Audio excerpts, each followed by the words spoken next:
오늘 함께 보실 말씀은 두 구절입니다. 우리 금요 기도회 때 잠시 나눴던 말씀인데요. 먼저 보실 말씀은 에베소서 4장 3절, 그 뒤에는 디모데후서 4장 2절을 보도록 하겠습니다. 에베소서 4장 3절.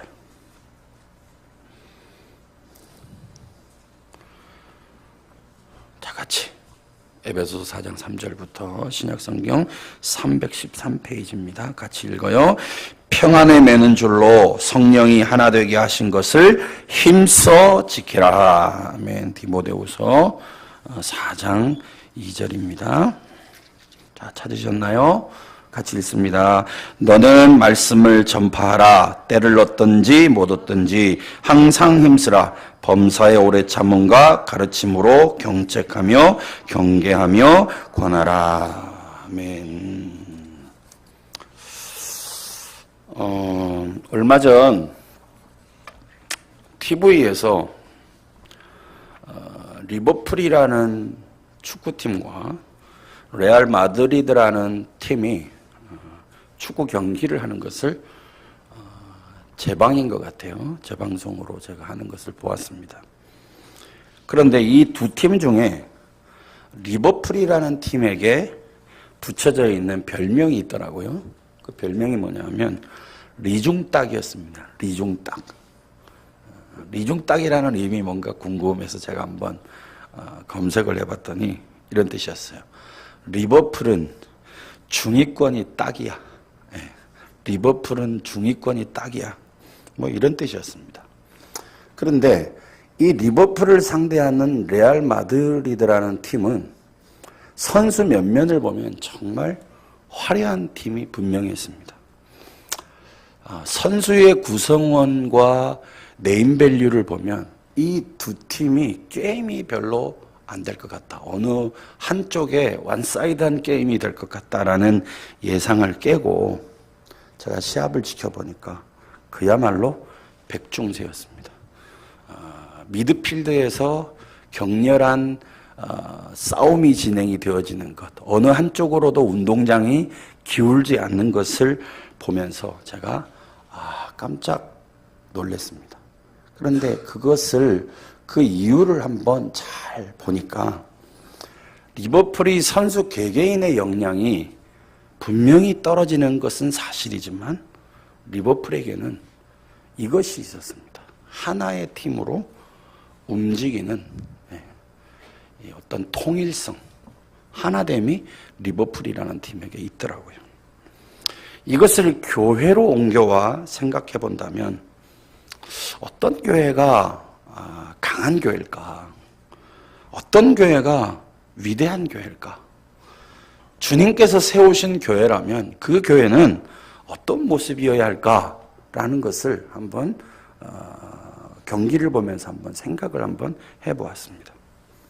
그 질문에 대한 명확한 건축 설계도, 선명한 그림이 오늘 우리가 읽은 두 구절에 제시되어져 있습니다. 에베소서 4장 3절과 디모데후서 4장 2절을 보면 주님께서 원하시는 위대한 교회는 이런 교회라고 말씀하십니다. 하나 되는 교회요. 그것을 통해 세상 사람들에게 예수가 전파되는 교회. 그 교회가 주님이 원하시는 교회요. 그 교회가 주님이 원하시는 건강한 교회요. 그 교회가 이 시대 속에서 하나님이 보여주시는 위대한 교회라고 말할 수 있는 것입니다. 그렇다면 우리가 던져보아야 할 질문이 생깁니다. 교회가 복음 전도라는 사명을 감당하기 위해서 왜 이토록 하나됨이라는 것에 집중하고 그것을 위하여 힘써 지켜야 하는가? 이 질문을 한번 던져보아야 한다는 것입니다. 이 질문에 대한 해답을 찾아가면서 2019년 우리 교회가 하나됨으로 말씀을 전파하는 교회가 되어야 한다는 동일한 비전과 꿈을 가지고 함께 출발하는 시간이 되어지기를 간절히 소원합니다. 첫 번째로 하나됨이라는 것을 힘써 지켜야 하는 이유는 삼위일체 하나님의 존재 방식이기 때문입니다. 삼위일체 하나님의 존재 방식. 자, 우리가 믿는 하나님은 성부 하나님, 성자 예수님, 성령 하나님이죠. 그런데 이 성부 하나님, 성자 예수님, 성령 하나님이 다 그 인격적인 객체로 인격적이신 분이시지만 이 인격적인 객체들이 서로에게 속해 있다는 겁니다. 이것을 가리켜 뭐라고 부르냐면 하나님의 공동체라고 부릅니다. 하나님의 공동체. 하나님이 서로에게 속해 있는 것입니다. 성부 하나님과 성자 예수님과 성령 하나님이 서로에게 속해 있는 거예요. 혼자 단독들이 뭘 하거나 혼자만 알아서 이렇게 하시는 경우가 없어요. 함께 늘 같이 사역하시고 함께 거하시면서 함께 하나님의 나라를 이루어 가시는 것입니다. 하나님만이 그러신 것이 아니라 하나님이 세상을 창조하시고 가장 먼저 만든 공동체의 이름이 뭐냐? 바로 가족입니다. 남자와 여자가 연합하죠. 그것을 우리는 가족이라고 부릅니다. 여러분, 가족하면 어떤 것이 떠오르십니까? 따뜻함, 위로, 헌신, 희생, 사랑, 뭐 이런 게 떠오르죠. 우리는 가족이라는 것을 아주 편안하게 받아들입니다. 돌아가면서 나는 가족에게로 돌아가 이러면서 막 부담을 가지고 가족의 공동체로 돌아간다면 그 가족은 정상적인 공동체는 아니라고 저는 생각이 됩니다. 이처럼 하나님의 꿈은 가족입니다. 하나님의 꿈은 공동체입니다. 하나님이 가장 먼저 결혼을 통해 가정을 만드셨는데 이 가정이라는 모델로 또 하나님께서 예수 그리스도를 통해 만드신 공동체가 바로 교회입니다. 그래서 교회를 이렇게 표현하죠. 예수 그리스도가 신랑이요. 예수 그리스도의 교회가 신부다. 이것도 공동체, 가족을 강조하는 것입니다. 이처럼 하나님은 교회의 존재 양식이 공동체라는 것을 강조하고 계시는 거예요. 사랑하는 여러분, 주님이 세우신 교회가 출발할 때의 첫 모습이 궁금하지 않습니까? 그 첫 모습은 성령 하나님이 개인이 홀로 떨어져 있을 때 임한 것이 아니라 120명이라는 공동체에 집단적으로 임하셨다는 사실을 우리는 주목해 볼 필요가 있습니다. 교회는 이처럼 공동체로 출발했고 공동체라는 이름으로 탄생했습니다. 여러분, 공동체가 무엇인가를 더 이해하기 원하신다면 창세기 1장을 딱 펴보면 됩니다. 창세기 1장에 보면 하나님의 천지창조가 성부 하나님, 성자 예수님, 성령 하나님이 동일하게 함께 사역하시는 현장을 우리는 창세기 1장부터 발견을 할 수가 있습니다. 뿐만 아니죠. 신약 성경이 시작되어지는 마태복음을 딱 펴면 그 마태복음 안에서도 쉽게 1, 2, 3장을 읽어내려가 나오는데 그 속에 예수 그리스도의 구속 사역이, 구원 사역이 시작되어지는 그곳에 성부 하나님, 성자 예수님, 성령 하나님이 동일하게 함께 사역하고 있는 것을 발견할 수 있는 거예요. 이처럼 공동체란 하나님으로부터 출발한 개념이고 저와 여러분이 누리게 될 영원한 천국의 개념이기도 합니다. 이런 삼위 하나님의 존재 방식에 참여하기를 원하십니까? 내가 교회를 나오고 있다. 이거는 하나님의 공동체에 참여하라고 주시는 하나님의 사인이라는 거예요. 이런 하나님의 존재 방식에 교회 공동체에 내가 속하기를 원한다면 먼저 예수님과 믿음으로 하나가 되어야 합니다. 예수님을 믿는 순간 성령 하나님이 우리를 어디에서 새롭게 태어나게 하시느냐? 바로 교회라는 몸 안에서 태어나게 하시는 거예요. 내가 예수를 믿었다. 이것은 천국 간다 이런 개념보다 이거는 기본적인 거예요. 기본적인 거. 이런 거 가지고 여러분 자꾸 나는 뭐 천국 간다 이거는 그냥 기본적인 거기 때문에 여기에 생명 걸면 안 돼요. 내가 예수를 믿었다. 그 말은 무슨 말이에요? 내가 교회 공동체 속에서 새롭게 태어났다.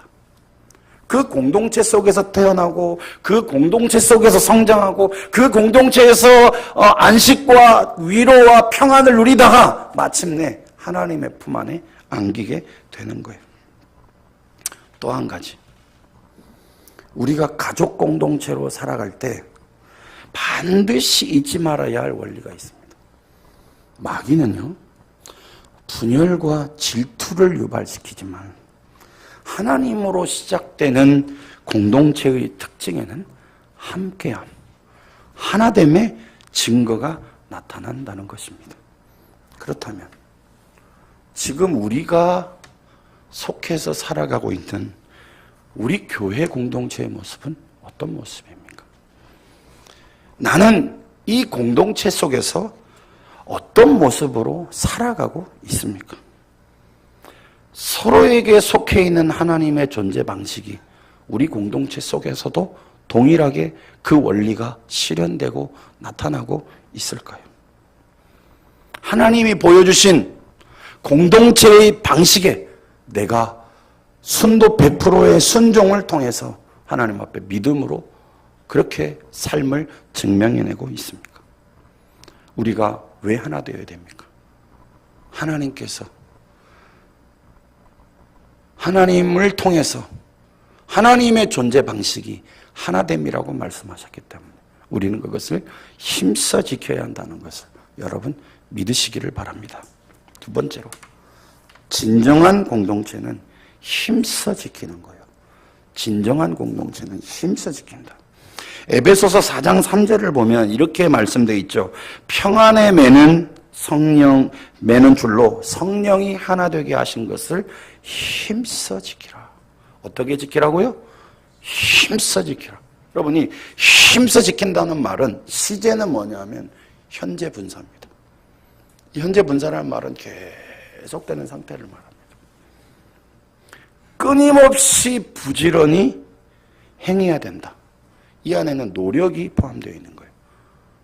이 노력은 어떤 노력을 말할까요? 열정뿐만 아니라 의지, 감정, 이성, 육체 및 마음가짐까지를 포함하고 있는 거예요.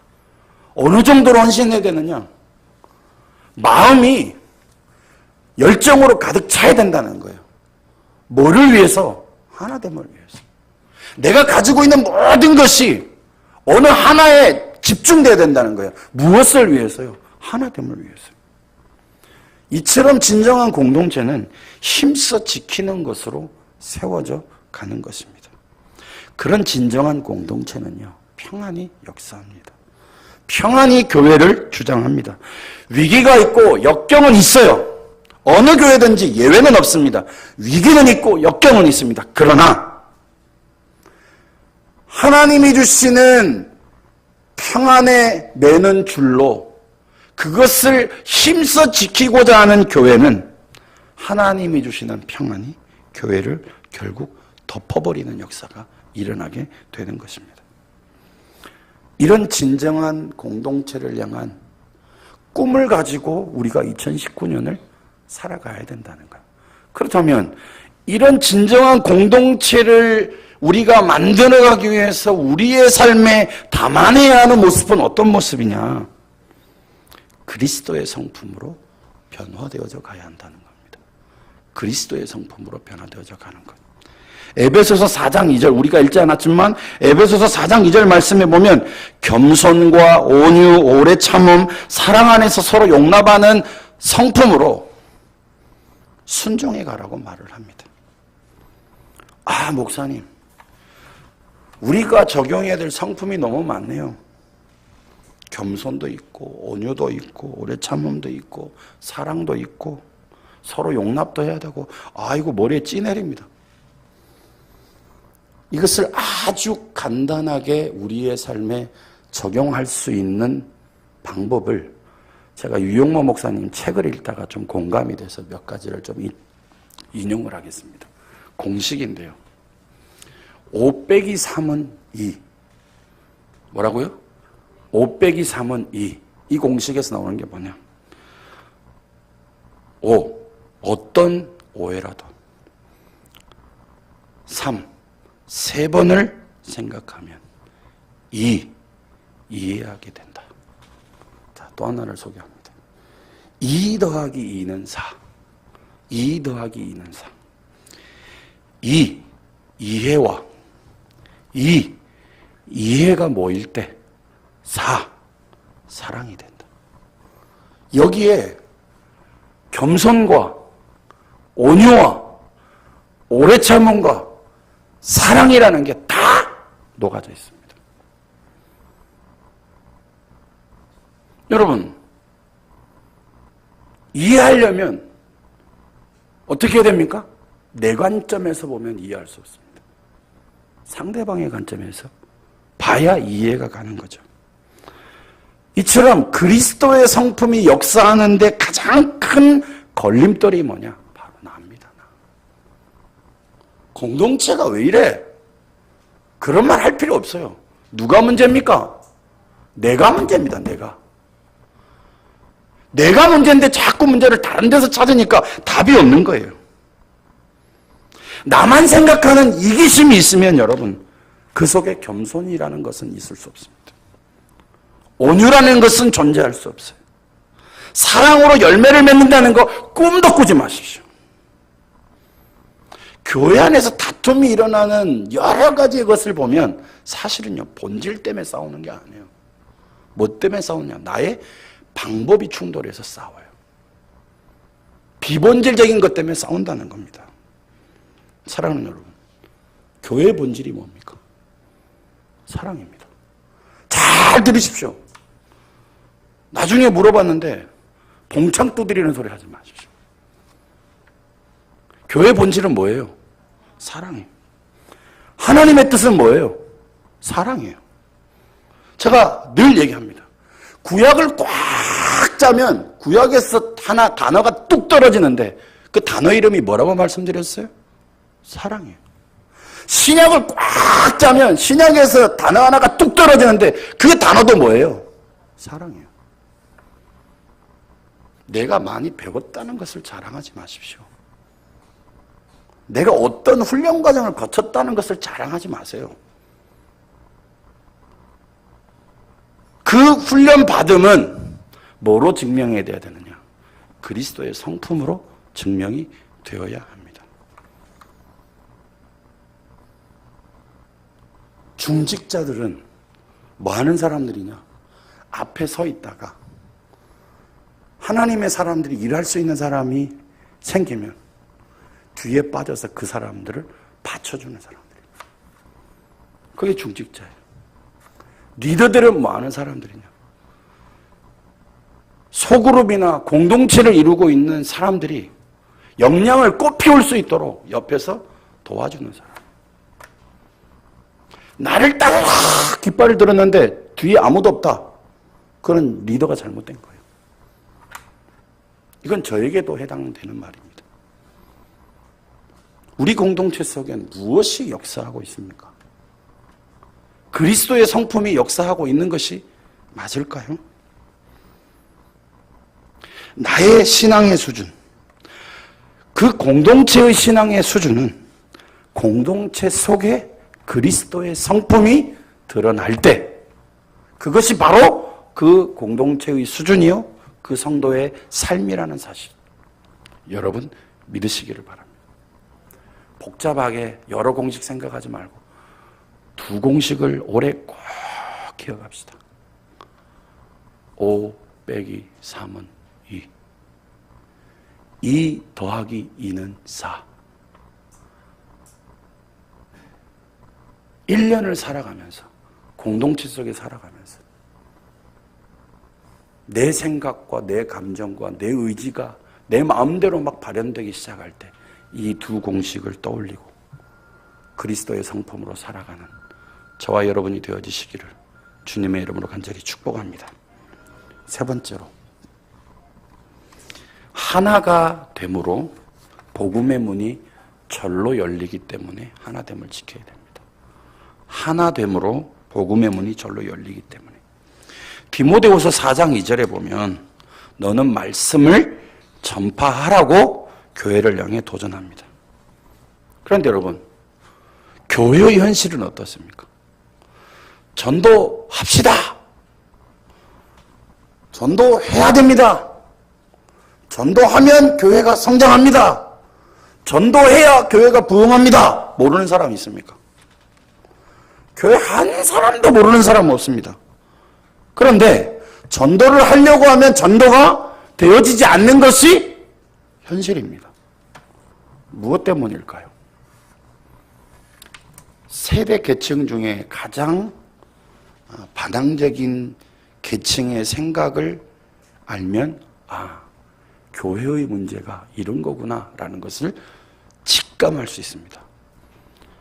청년들이 교회를 떠나는 31가지의 이유라는 책을 보면 그 요인을 쉽게 파악할 수 있습니다.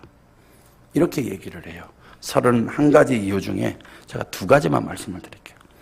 첫 번째, 성도들이 모였다고 하면서 서로 질투하고 싸우는 모습을 본 후 교회를 가지 않는다. 또 하나 이유는 교인들의 교회 안 행동과 교회 밖 행동이 다르기 때문에 교회 가기 싫다.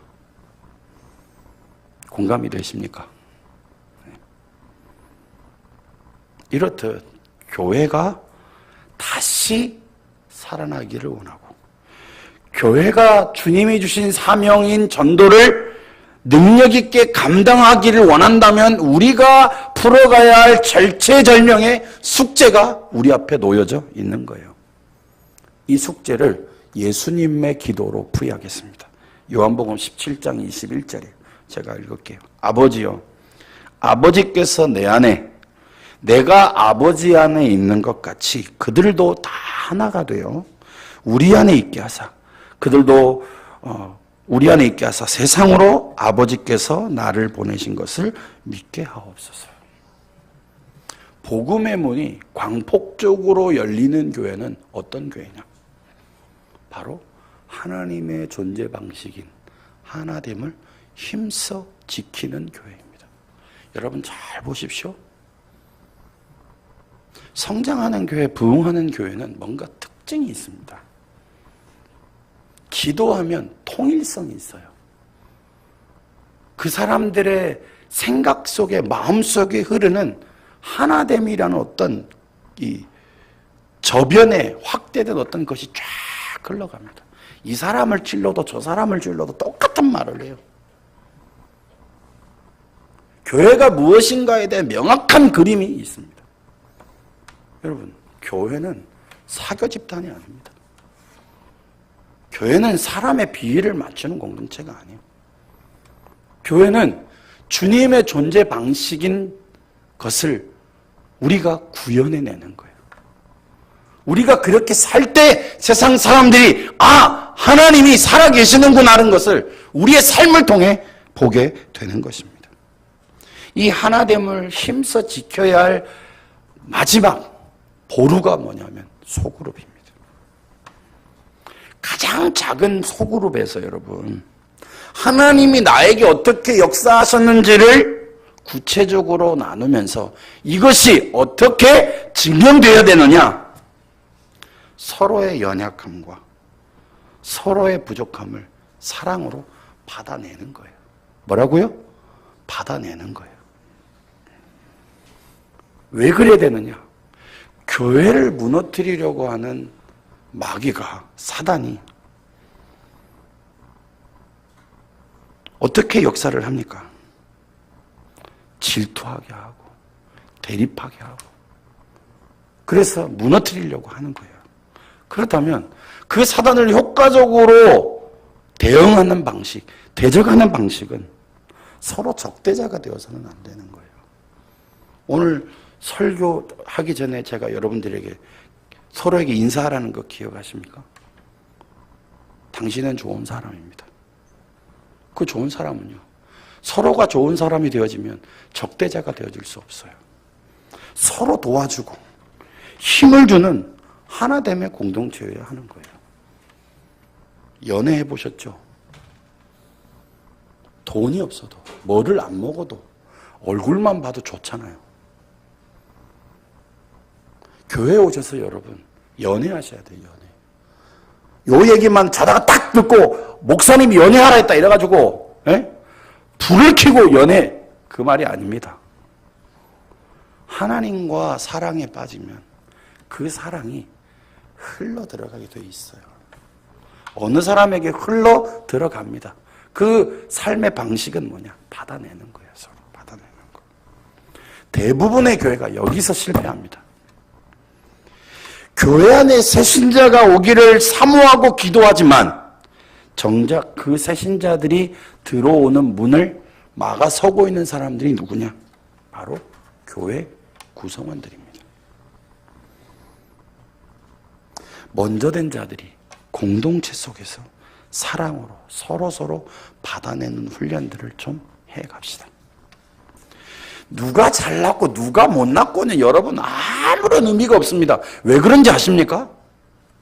교회는 주님 앞에 갈 때까지 교회를 이루고 있는 구성원은 여전히 공사 중이기 때문입니다. 아이고, 공사 중인, 이쪽 현장에 공사 중인 건물이 이쪽 현장에 있는 공사 중인 건물 보고 봐! 내 건물은 화려해. 이거 코미디입니다. 개그예요, 개그. 누가 누구를 보고 무슨 말 하냐. 누가 누구를 보고 지적질이에요. 다 똑같은 거예요. 쌤쌤이고 50보 100보고 니나 내나 일반인 거예요. 그러면 서로가 서로를 보면서 뭐 해야 됩니까? 긍휼히 여기는 마음이 있어요. 왜요? 하나님이 여전히 정신 못 차리고 일생을 살아가는 우리를 긍휼히 여기는 마음으로 받아내시잖아요. 하나님이 받아내시는 그 긍휼의 마음으로 앞에 있는 사람을 바라보는 거예요. 바라보면서 긍휼로 받으십시오. 왜냐하면 하나님이 나를 긍휼로 받으셨기 때문에 나도 지체들을 긍휼로 받아야 그것이 믿음입니다. 하나님이 부족한 나를 늘 안아주시잖아요. 여러분 얼마나 웃깁니까? 우리 기도 제목이 뭐예요? 제가 늘 설교할 때 좀 주십시오 주십시오 주십시오 주십시오 그렇게 기도하지 말고 하나님 앞에 내가 무엇을 드릴까요? 기도하라 해도 우리의 기도는 잘 안 바뀝니다. 주십시오 주십시오 주십시오 해가지고 마음이 좀 시원하면 그 다음에 하나님 뭐 드릴까? 이렇게 나갑니다. 면접도 안 하는데 뭐 드릴까? 이렇게 기도하는 사람 거의 없습니다.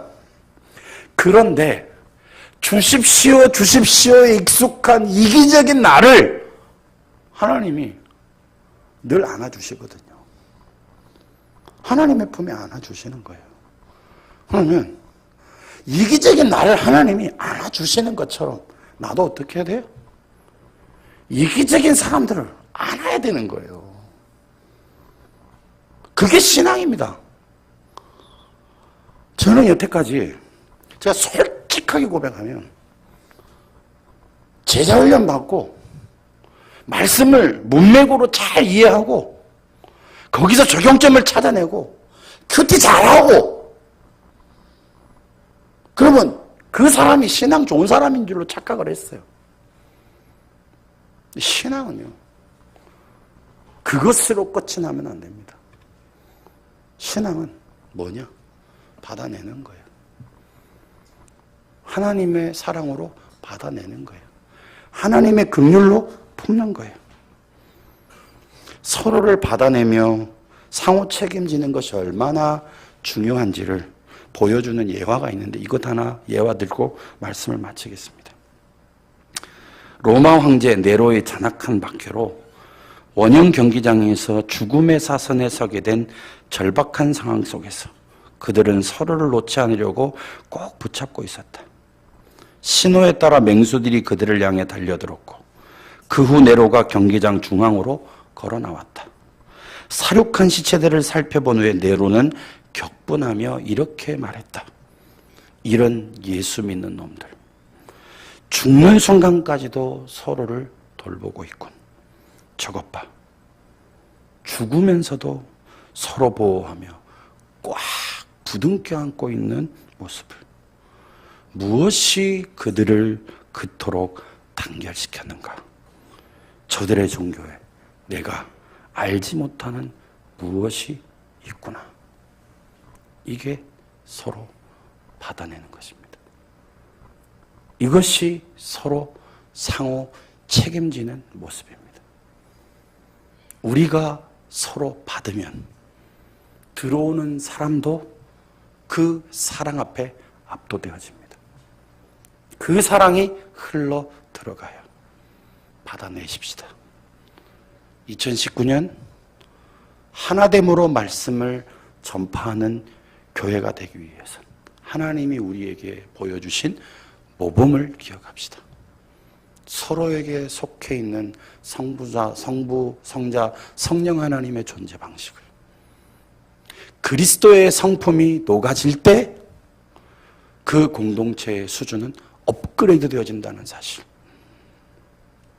마지막으로 서로 받아내는 모습이 있을 때 그릇이 준비되어지는 것이요, 그 그릇 속에 하나님께서 준비되어진 영혼들을 보내어 주신다는 사실을 기억하면서 2019년 이렇게 살아가는 저와 여러분들이 되어주시기를 주님의 이름으로 간절히 축복합니다. 말씀을 기억하면서 함께 찬양.